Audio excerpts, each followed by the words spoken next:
Good afternoon, everybody. It is April 22nd. Another day of recovery, mostly. Did a lot of sleeping. Christina did a lot of sleeping. It's gonna take, in like movies and television shows, or maybe even you've seen this in people. This idea that, you just have a good night's sleep and that's it. I hate that it's like, takes so much for me to catch up when it comes to,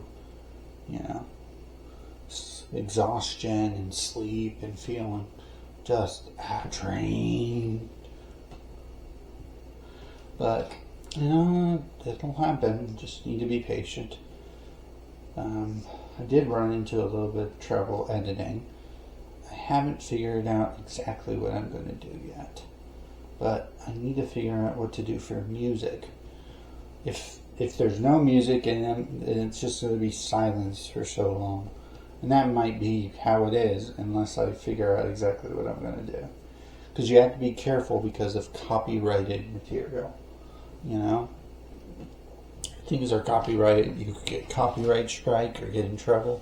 Even though I'm not a big channel or anything like that, it's still something I want to keep in mind, and it's something I'm going to have to eventually find a solution for, even if I don't find it for that particular video. So let's see, what do I want to talk about today? Well, let's talk about old versus new. So, there's this war, and it's almost always happening between the old and the new. The old says, if it ain't broke, don't fix it. Meaning that as long as everything is functioning, you should never change it, because changing it could hypothetically be worse. Right? On the other hand, you have the new, which says, let's try new things. Let's see what we can do. How can we change things for the betterment? And it's always wanting to renew.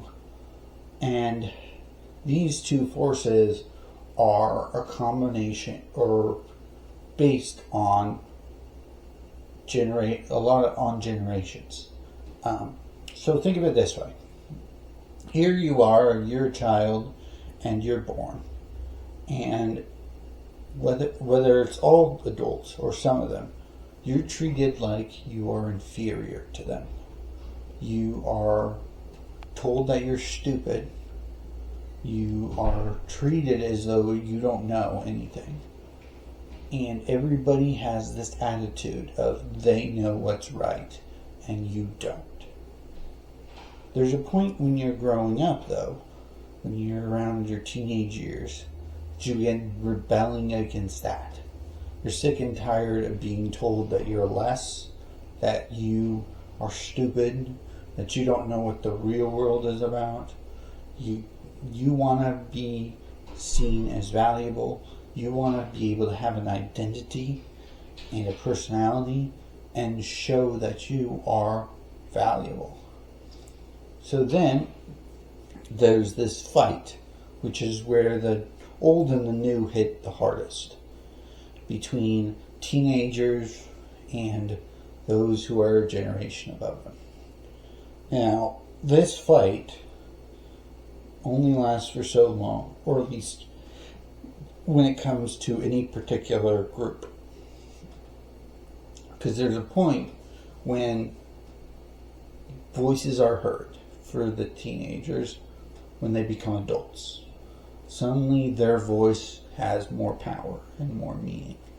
But also they have mellowed out and they've seen pieces and parts of the world that they haven't. They've grown and they've developed. And even though this struggle isn't completely over, in a sense, there's a certain level of peace to it. A compromise, you could say.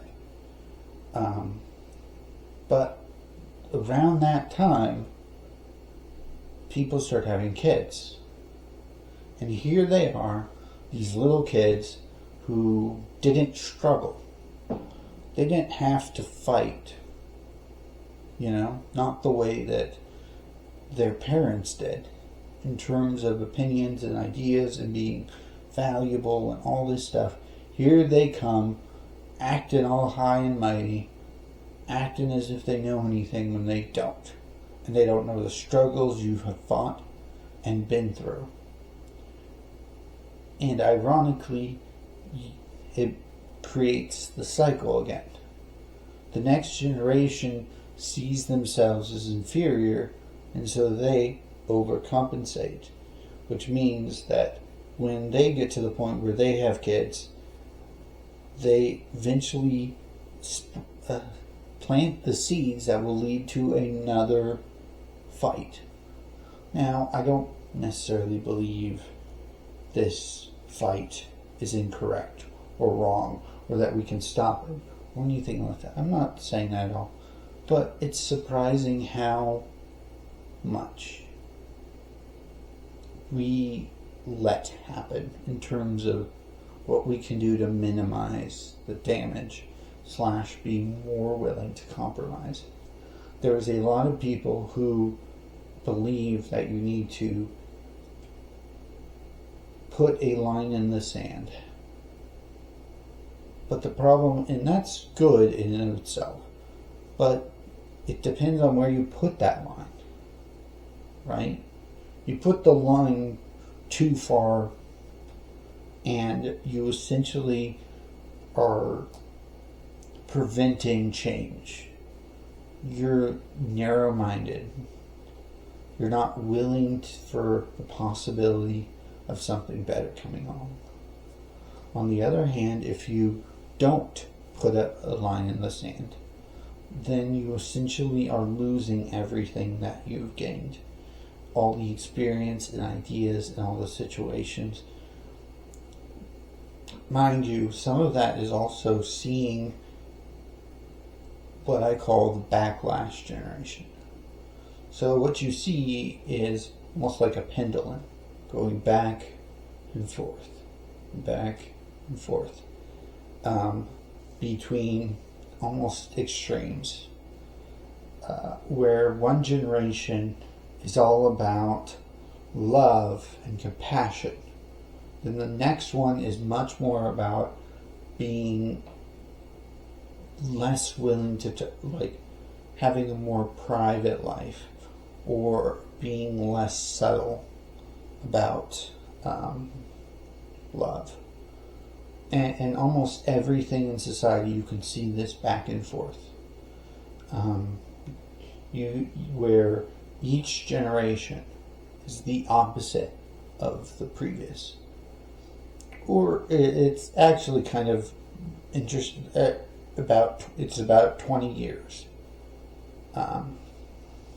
between it, maybe 30 depending on the situation. But you see this constant back and forth, and oftentimes they drive it harder and further each time. Anyway, just an interesting thing to think about.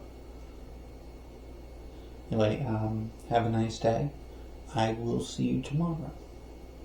Or maybe I won't, because I'm looking at a camera. How does that make you feel?